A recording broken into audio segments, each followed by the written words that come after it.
మరో breaking news చూస్తున్నాం. ఢిల్లీలోని మోడీ నివాసంలో ఎన్డీఏ పక్షాల సమావేశం జరుగుతోంది. చంద్రబాబు నాయుడు, నితీష్ కుమార్ ప్రత్యేక ఆకర్షణగా నిలిచారు. పార్లమెంటు ఎన్నికల్లో ఎన్డీఏకు 292 సీట్లొచ్చాయి. ఈ నేపథ్యంలో ఇప్పుడు జరుగుతున్న సమావేశాన్ని కీలకంగా భావిస్తున్నారు.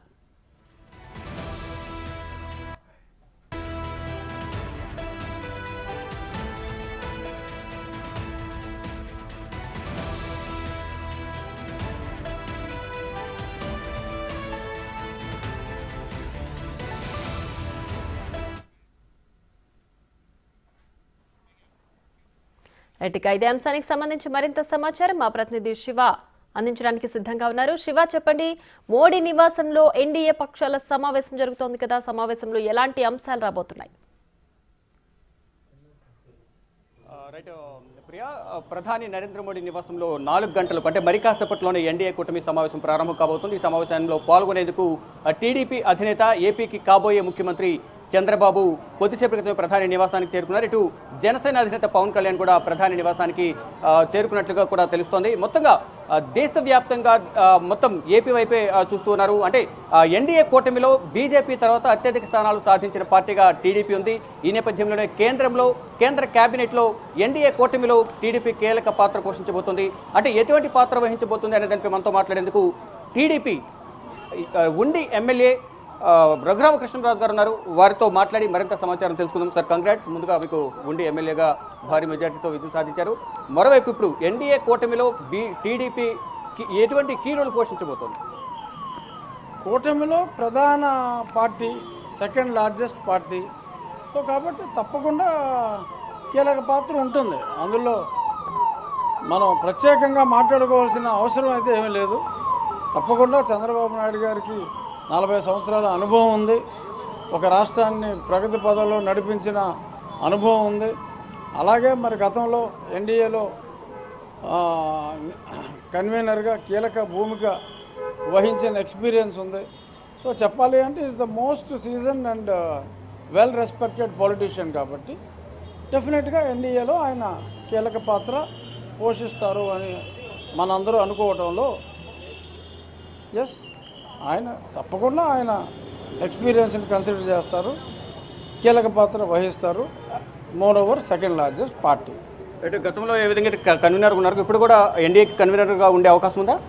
అంటే పేపర్లోనే చూసాం, మేమైనా వారిని ఆహ్వానించారని తెలిసింది. మరి ఈయన యాక్సెప్ట్ చేస్తారా లేదా అన్నదే మనకి రేపు తెలుస్తుంది. అంటే ఇటు కేబినెట్ బెర్తల గురించి కూడా కొంత ప్రచారం జరుగుతుంది. దాదాపు 4 నుంచి 6 వరకు కేబినెట్లు, అందులోనూ కీలక శాఖలు ఐటీ, కమ్యూనికేషన్ కానీ, జలశక్తి కానీ, అగ్రికల్చర్కి సంబంధించి మరోవైపు లోక్సభ స్పీకర్ కూడా డిమాండ్ చేస్తున్నట్లు కూడా సమాచారం అయితే ఉంటుంది. అది ఎంతవరకు కరెక్ట్ అంటారు? నాకు తెలియదు, నిజంగా తెలియని దాని గురించి నేను కామెంట్ చేయడం తప్పు అవుతుంది. నాకైతే అబ్సల్యూట్లీ జీరో ఐడియా. ప్రభుత్వంలో చేరతారా, చేరితే మరి గతంలో ప్రభుత్వంలో చేరారు, ఒకసారి చేరలేదు. సో ఇదంతా మా నాయకుడి నిర్ణయం మీద ఆధారపడి ఉంటుంది. మరి ఆయన ఇప్పటి వరకు నిర్ణయం తీసుకున్నారా లేదా అనేది నాకు ఐడియా లేదు.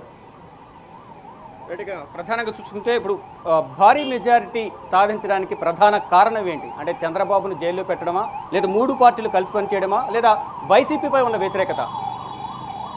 ప్రధానమైనది 50% జగన్ పైన ఉన్న వ్యతిరేకత. సగం ఎస్, చంద్రబాబు నాయుడు గారిని అరెస్ట్ చేసి హింసించటం, ఎంతోమంది ప్రజల్ని హింసించటం, నాలాంటి ఎంపీని కూడా బలవంతంగా 3rd డిగ్రీ ప్రయోగించి చంపాలని చూడటం, ఇవన్నీ కూడా ఫ్యాక్టర్స్. ఒకటి అని చెప్పలేం. అతను ఏదైనా ఒక తప్పు చేస్తే ఆ తప్పు వల్ల ఇలా అయిందని చెప్పొచ్చు. అతను చేసినవన్నీ తప్పులే కాబట్టి అతని తప్పులే అతన్ని దహించని. ఈ సమయంలో చంద్రబాబు నాయుడు గారు లాంటి అనుభవజ్ఞుడు కావాలి, రాష్ట్రాన్ని కుక్కలు చింపిన విస్తరి చేసేసాడు. కాబట్టి చంద్రబాబు నాయుడు గారి కన్నా సరైన ఆప్షన్ కూడా లేదు, ప్రత్యామ్నాయం లేదు. అందుకని ఈ మెజారిటీ. అదర్వైజ్ చంద్రబాబు నాయుడు గారి మీద ప్రేమతో అయితే నెగ్గివాళ్ళం. బట్ జగన్మోహన్ రెడ్డి మీద ద్వేషం, చంద్రబాబు నాయుడు గారి మీద, కళ్యాణ్ గారి మీద ప్రేమ, ఈ రెండు కలగలిపి 50,000, 60,000 ఎంపీలకు 4 లక్షలు ఎప్పుడు కని విని ఎరగని మెజారిటీలు వచ్చినాయి. ఇంత భారీ మెజారిటీ వస్తుందని మీరు అసలు అనుకున్నారా? భారీ అనుకున్నాం కానీ ఇంత భారీ అనుకోవాలి.